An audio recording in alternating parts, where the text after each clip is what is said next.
Live from WIAT 42 News with coverage you can count on. Here's what's happening right now. A terror threat targeting the Birmingham airport. The latest on the investigation straight ahead. And a postal worker springs into action to save a baby's life. This amazing hero's story coming up. Plus, Alabama fans are gearing up for the first home game in Tuscaloosa. We'll tell you which road construction could impact your trip to the game. Wake up, Alabama. It is Friday. Good morning to you. I'm Stephen Howe. And I'm Lillian Lalo in Regina Redmond this morning. Thank you for joining us. Storm track meteorologist Ted McInerney joins us now with a look at the forecast. A very important one for high school football tonight and weekend football as well. Yeah, we got weekend football plans and we got high school football, and all of it will be affected by weather, whether it will be nice or just breezy. We'll talk about that. But right now we have some weather to talk about. Outside in Birmingham, it's 68 degrees. There's no wind and the dew point 68. You've been hearing me say that before in the mornings. That means it's perfect ingredients for fog. So on the visibility, we are down to basically under a quarter mile in Jasper, under a third of a mile out in Tuscaloosa as well as Alabaster. Really thick fog starting to develop across the area. So watch out as you head into work. We're dry on storm track radar at this hour, but I am tracking. This is that big cold front that will bring in the fall feel for the weekend, but it will also bring in some very wet weather as we head into our high school football forecast. Get that rain gear ready this morning. It will be a stormy one late this afternoon into the early evening hours. 67 out your door at 5, and at 6, 68 degrees by 9. Partly cloudy with a little bit of sunshine there, 75. We'll talk about those high school football games in just a minute. A Hueytown teen claiming to be part of ISIS threatens to attack the Birmingham Shuttlesworth International Airport. And police say the 15-year-old broadcast a video of himself on the video sharing app called Periscope. He even showed off this arsenal of weapons, which turned out to be fake. Now, according to police, they say the video had hundreds of viewers who all saw the video coming from Bessemer, Alabama, and immediately they flooded dispatchers with phone calls. Now, from there, police pinpointed the source of the video to a house in Hueytown where they arrested the teen suspect. I don't believe this was a situation where there was any actual real threat at any point, but you know, we live in a world where you can't yell fire in a crowded theater. And unfortunately, in our world now, you can't get on social media and appear to be heavily armed and make threats of terrorism, because it really happens now. The airport was on alert, and Birmingham police followed protocol to make sure nothing bad happened. Now, the teen is now charged with making terrorist threats on the state level, and he could be facing federal charges, too. And a baby stops breathing, and a postal worker springs into action. And now some people are calling her a hero. Cassie Newcomb was standing in line at the Jacksonville post office when her 7-week-old baby, Rowan, stopped breathing. While one customer called 911, the postmaster, Kayla Kaufman, started treating the baby. Before coming to the Postal Service, Kaufman worked as a paramedic for 12 years. I looked down and she had turned really red. Her eyes were wide open and she was not even gasping. Her mouth was really tight closed. She couldn't get any breaths. I just had to do it. I mean, I don't know really what happened. I just knew I had to take care of that baby. Kaufman says she actually gave up her career as a paramedic because she wanted to spend more time with her own children. Now to an update on a story we're following out of Tuscaloosa. The 6-year-old hit by a car at a bus stop is back home, but the driver behind the wheel is still out there. Now, police say the child was crossing East 1st Street to board the bus when a black Honda went around the bus and hit the child. A woman who says she grabbed the child out of the way says the driver didn't even try to stop. The female that was in it, she hit him. She actually hit him. She didn't even bother to stop. She slowed down like she was finna stop, but she just kept going. I snatched him up. If I wouldn't have snatched him up, she would have just hit his whole body. Now, right now, police have not made any arrests in this case, so they are calling for the public's help. So anyone with information about this hit and run can call the Tuscaloosa police at 349-2121. We're getting more information about the man who police say robbed a bank in Hoover. This may not be his first robbery. Happened at Union State Bank on Lorna Road Thursday afternoon. According to Hoover police, a man wearing a black wig walked in and passed a note to the teller demanding money. Once he got the cash, he ran off. Police described the suspect as a white male around 5'9" to 6 feet tall. He was wearing a white t-shirt with black sleeves and a tan baseball cap. Detectives believe this is the same suspect behind other recent bank robberies in the metro area. Anyone with information about the case is asked to call Crime Stoppers at 254-7777. State lawmakers have yet to vote on the actual state budget in the second special session, but millions of dollars of tax increases have been approved so far. Now, the state Senate has approved a bill that could save state parks and offices. The proposal would require a public review process before shutting one down. Now, the House passed additional taxes on cigarettes, car rentals, and raised car title fees. A home committee approved a bill to raise taxes on gasoline by 5 cents a gallon. Now, both houses are expected to resume today. Your time now, 4:35. Still ahead, jury deliberations continue for a Madison police officer accused of police brutality. And fear continues to spread in Phoenix. Why a string of highway shootings has the city on edge. Plus, Tom Brady is back on the field. The Super Bowl champion plays his first regular season game since the Deflategate scandal. You're watching Wake Up Alabama with coverage you can count on.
You're watching Wake Up Alabama on WIAT CBS 42 News. Good morning, everyone. Time for our Storm Track Bus Stop forecast this morning. Patchy fog out there, 67 for the pickup. We could see some stray storms during the afternoon, but it's going to be partly cloudy and one last warm day, 86 degrees, and then we'll have big changes coming our way. But outside right now, Tuscaloosa, it is hard to see out there. Dense fog in Anniston as well as Alabaster all across the area. That's the big headline this morning. In fact, if you want to know how bad it is, where's Tuscaloosa? Can't see it. Covered in fog right now. 70 degrees, the dew point 69, and there's no wind, so that fog's going to be sticking around for another hour or two. So be careful. We don't have anything on Storm Track radar now, but I am tracking these rain showers to move into the area. This is that big fall front that we've been watching. It will bring in showers and thunderstorms right in time for high school football games. So here we are during the morning and afternoon. It should be partly cloudy for most, and I mean a very stray shower. But look what happens here at 7 o'clock, the beginning of many high school football games. Anywhere from Coleman to the northwest. Showers and thunderstorms all the way through 9 o'clock this evening. So be very careful there. So your Auburn forecast tomorrow, we're just going to be breezy, much cooler at Jordan-Hare. And at Bryant-Denny, we're looking much better. Temperatures tomorrow will be in the 70s. How about that? Windy, though, for the game. I know Nick Sabanoli talking about the weather conditions. So there you go, Nick. It's going to be breezy for the game, guys. Well, some Alabama fans are already in Tuscaloosa for the Crimson Tide's first home game. But there's a lot of construction on the roads, which could impact game day traffic for you, that's for sure. Most of that construction is happening on I-20. Many fans also like to use the Alberta Bridge on University, but that's closed for improvements. University officials are encouraging fans to use alternative routes like Highway 216 or Highway 11. As for parking, prepare to spend at least $20 for a spot. And Auburn fans can also expect big changes, y'all. The university made some improvements to the stadium. You can't miss the huge new video board. It's the largest in college football. And for the first time in school history, all home game tickets have been sold out before the season opener. Big changes, y'all, coming your way this year. Still ahead, scientists say they have found a new species related to humans in South Africa. More on that surprising discovery. And also, luxury automaker Cadillac takes to new heights why they suspended a vehicle over a Manhattan highway. You're watching Wake Up Alabama with coverage you can count on.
Watching Wake Up Alabama on WIAT CBS 42 News.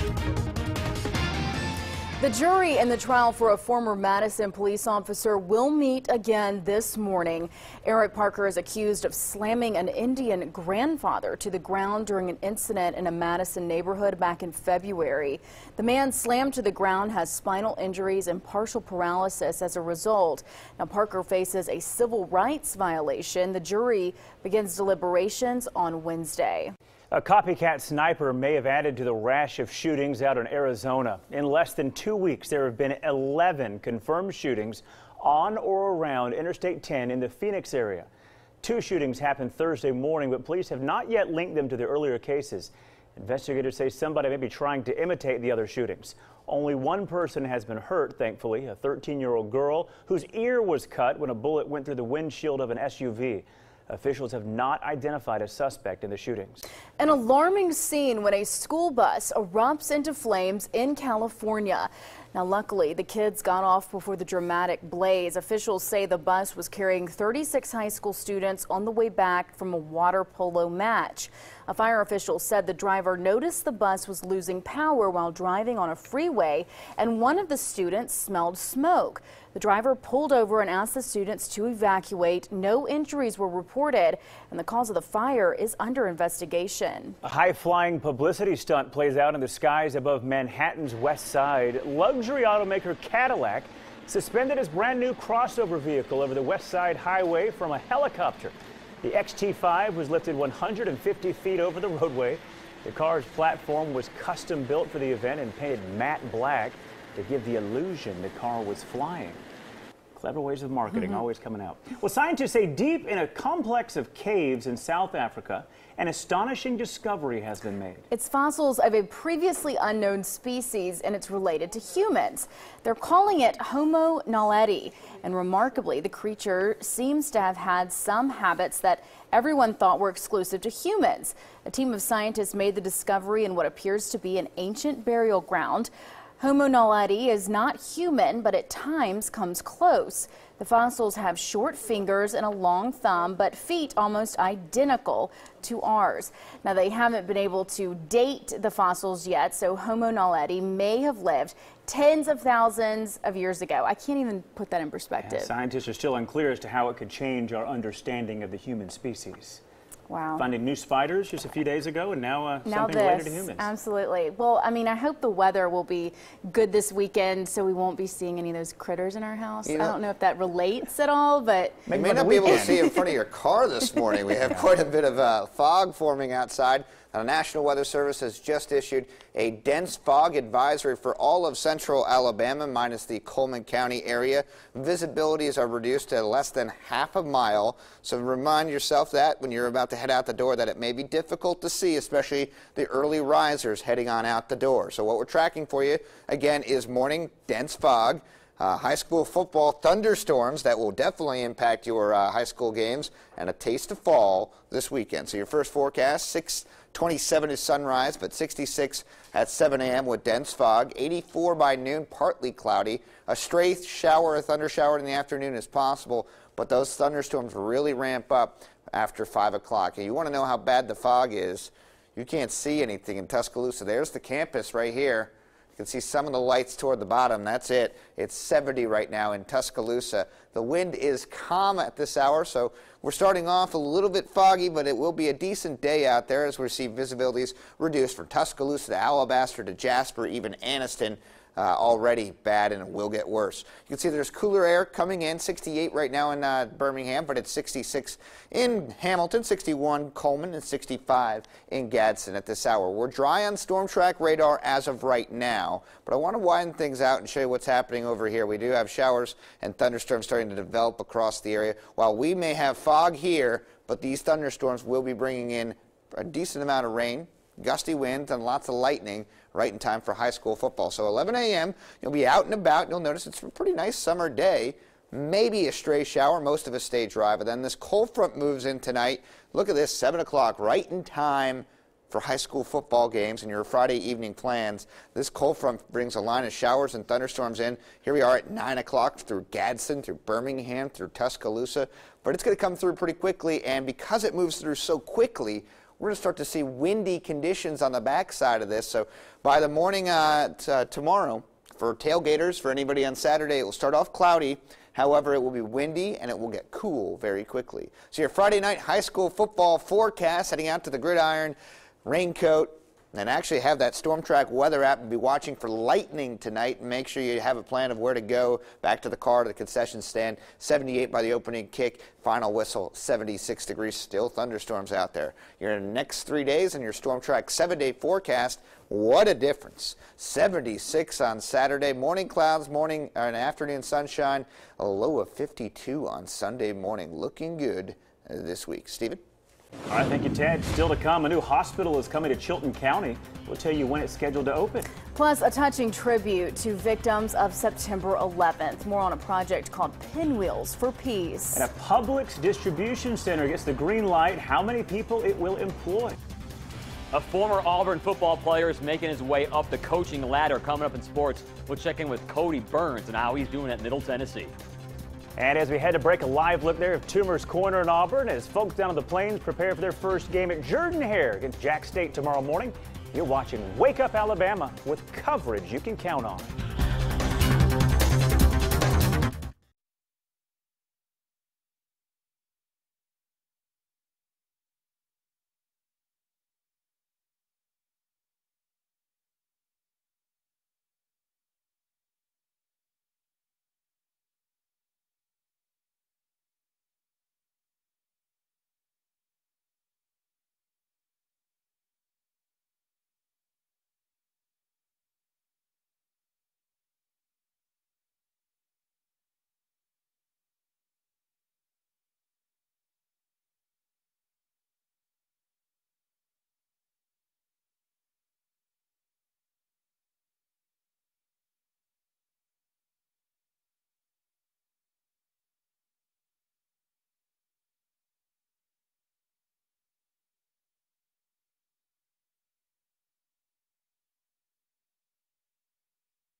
You're watching Wake Up Alabama on WIAT CBS 42 News. The Jefferson County Commission has approved a deal to bring a Publix distribution center to McCalla. Now, it's as part of this deal, Publix will receive $40,000 in tax abatements each year for 10 years. The distribution center will be built in the Jefferson Metropolitan Park in McCalla, and it will employ 200 people. The Chilton County Health Care Authority and St. Vincent's Health System are teaming up to operate a new hospital in Clanton. The 30-bed hospital called St. Vincent's Chilton is currently under construction. It is scheduled to open in the fall of 2016. A new grant will allow doctors to continue to conduct pediatric cancer research at Children's of Alabama. Dr. Elizabeth Byerly received a $250,000 check from Hyundai's Hope on Wheels program. She'll use the money to study treatment options for patients with neuroblastoma. Now, Dr. Byerly was awarded the grant during a Hope on Wheels handprint ceremony. She and patients from Children's put their prints on a Hyundai car parked outside the hospital. Students at Paul W. Bryant High School are paying tribute to the victims of September 11th. The students planted 102 houndstooth pinwheels to honor those victims. It's part of an international art project called Pinwheels for Peace. The project is a way for students to express their feelings about current events in the world and their lives. The project has grown from about 500,000 pinwheels in 2005 to more than 4.5 million in 2014. For Auburn and Alabama this weekend, it's all about improvements. Both schools are going to run away with their games, so the one thing fans need to see is complete and utter domination. Auburn plays Jacksonville State out of the FCS, and the Tigers want to see consistency from the quarterback, Jeremy Johnson, because there was not much of that against Louisville. They also want to see if the defense can stay aggressive and continue to force turnovers like that one. Alabama's cupcake game is Middle Tennessee. They go in as a 36-point favorite. For the Tide, it's all about getting comfortable with quarterbacks and seeing if the secondary can hold up against an explosive offense that scored 70 points last week. And standing on the visiting sidelines at Alabama tomorrow is going to be a very familiar face for Auburn fans. Cody Burns won a national title in 2010 as a player, and now he's back in the game, coaching wide receivers for Middle Tennessee. Being a successful football coach is just like any other profession. You have to pay your dues. Cody Burns is only 2 years into his career and already showing a ton of promise. Look for this young man's name down the road as a future head coach.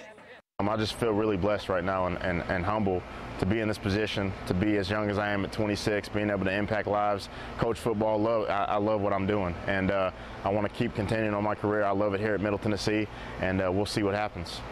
And you can hear plenty more about Cody Burns on a Red Zone pregame show tomorrow, Saturday, 12 o'clock until 1. And then we're back after the CBS game of the week around 6 p.m. for postgame. Remember, this is your #1 source to hear Gus Malzahn and Nick Saban's press conferences each and every Saturday after their game. So last week, Coach Saban went on the Paul Feinbaum show and said he would probably cave in and join Twitter. Well, the other night, this account was made. Bama coach Saban, everybody jumped on board thinking finally it's happened. Turns out it wasn't real. And Nick Saban's not the only one with a fake Twitter account. Blowing up on social media yesterday because of that, at Jake Coker Deep Ball, obviously a spoof on Alabama's quarterback situation, but hey, maybe this is the jump start to Jake Coker's career taking off on the field. He's been in a quarterback battle with Cooper Bateman. Coker will likely get the start tomorrow against Middle Tennessee. Thank you, Chris. What if you could make soup right out of your coffee maker? We'll tell you which company is making that happen. And Waffle House sets a huge milestone. We'll tell you where they just served up their 1 billionth waffle. Good grief. At 3 till 5, a live look over downtown Birmingham as you're watching Wake Up Alabama with coverage you can count on.